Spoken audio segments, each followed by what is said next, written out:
शुक्लांबरधर विष्णु शशिवर्णं चतुर्भुजं प्रसन्नवदनं ध्यायेत् सर्वविघ्नोपशान्तये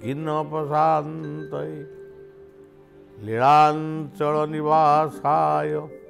नित्याय परमात्मने बलभद्र सुभद्राभ्यां जगन्नाथाय ते नमः।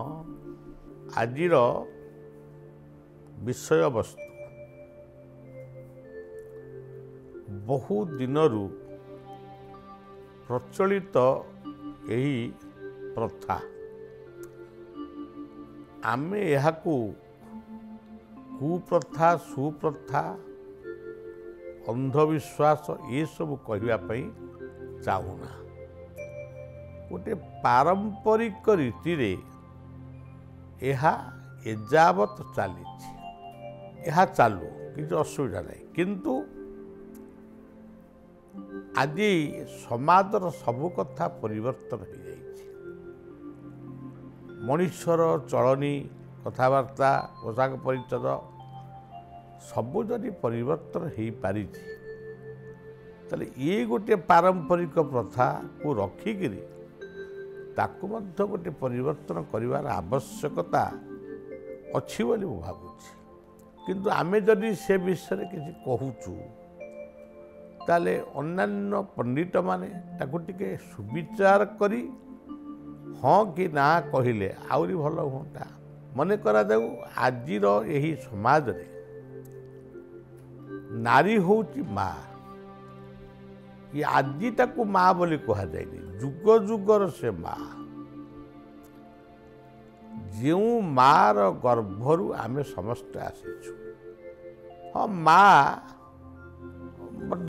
तार स्वभाव किसी खराब थाई पारे भल थाई पारे, किंतु पिलाटी जितेबाला जन्म हुए से मार गर्भरु जन्म हुए। आजिकाली टेस्ट ट्यूब बेबी से मतलब मार गर्भटा को लक्ष्य करी टेस्ट ट्यूब भीतर पिला जन्म कर, किंतु सबु जिनसर उपादान समान। जो मार गर्भरु आमे जन्म हेलु, जितेबाला मार गर्भरे थिलु आमे खाउथुलु कौन, माँ खाऊा खाद्य को, माँ नौठा निश्वास को, मार रक्त को, सी सब को आमे पाइबा पई नाभि चक्र सहित आमर संपर्क थिला।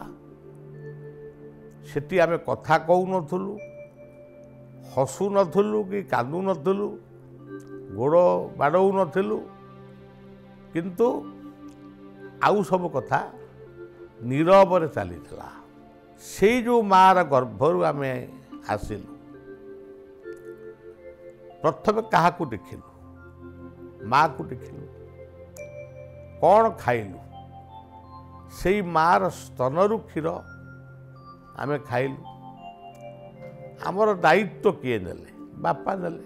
ये कथा को आमको चिंता करने को पड़े। मलमूत्र को सफा कला किए, आम देहरे धूली नागिले झाड़ी दिए किए, आम पई ओषा व्रत करे किए। जो माँ एते त्याग करे, जो बापा एते त्याग करती, हठात रोगरे हो बा दुर्घटना हो गोटे पितृवियोग है, अर्थात पुरुषटी चलीगला, स्वामी चलीगले। स्वामी जदि चलीगला माँ कौन आउ डाणी हो, से मार गर्भ अच्छी, से मार स्तन अच्छी, से मार ममता मध्य अच्छी, स्नेह श्रद्धा शुभेच्छा माँ पाखे सबू अच्छी। आम पाई से मंगल कामना करुच्ची, ता मध्य अच्छी। किछि माँ हुए तो तार स्वभाववशत किछि परिवर्तन से होउचंती, माँ किंतु परिवर्तन हो पारिब नाही। तेणु स्वामी चलीगला परे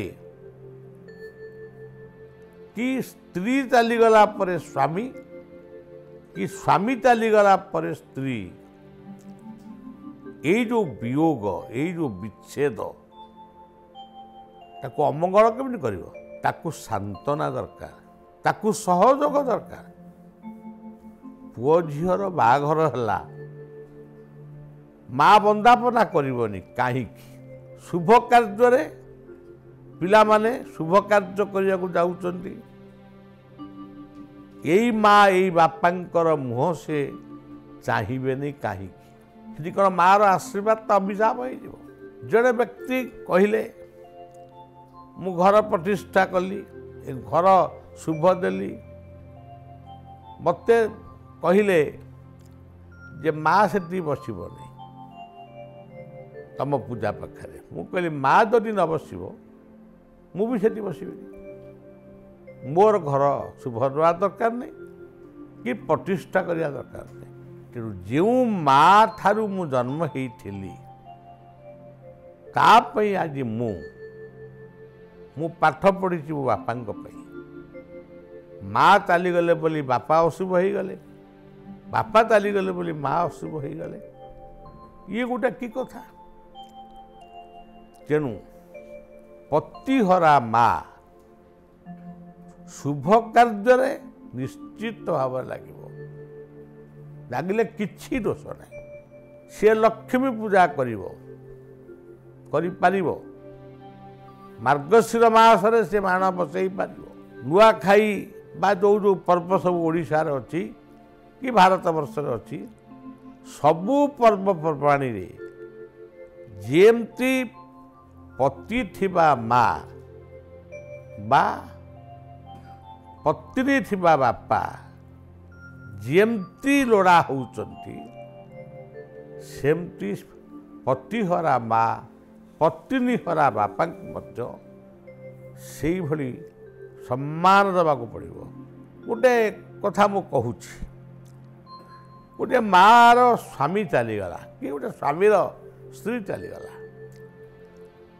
तार मानसिक अवस्था को शांति करिबो किपरि ताकू कहा जाउची तुमे वर्षक जाक देव मंदिर को जीव नाही कहीं देव मंदिर को से कहीं जीवनी देवतार मंदिर को सी जदि जाए माँ बा बापा ता आखिर जदि लुह टिके भई पड़े देवतांकर मूर्ति सामने ठिया है जदि से रूपटा से हरई रूपटा जदि ता आखि आगक चली आसे ता द्वारा निश्चित भाव तार पुण्य वर्धित हम से गुरु पूजा करने कहीं गुरु पाखक जीव आउ कह वर्षक पर्यंत से जीवनी जदि वर्षक भितर जदि से मृत्यु है तार ताहले से दोष बा अपराध को जी कही से ने अनेक जगह कहुच्छी विधवा हो गला परे से माने आमिष खाइबे आमिष न खाइबा सबुठारु भल जीव हत्या जीव को हत्या करने को निर्देश दे जो जीवर मांस खिया जाए से सबुठारु पाप सात्विक भोजन सबुबले तार स्वतंत्र शक्ति से प्रदान करे राजसिक खाद्य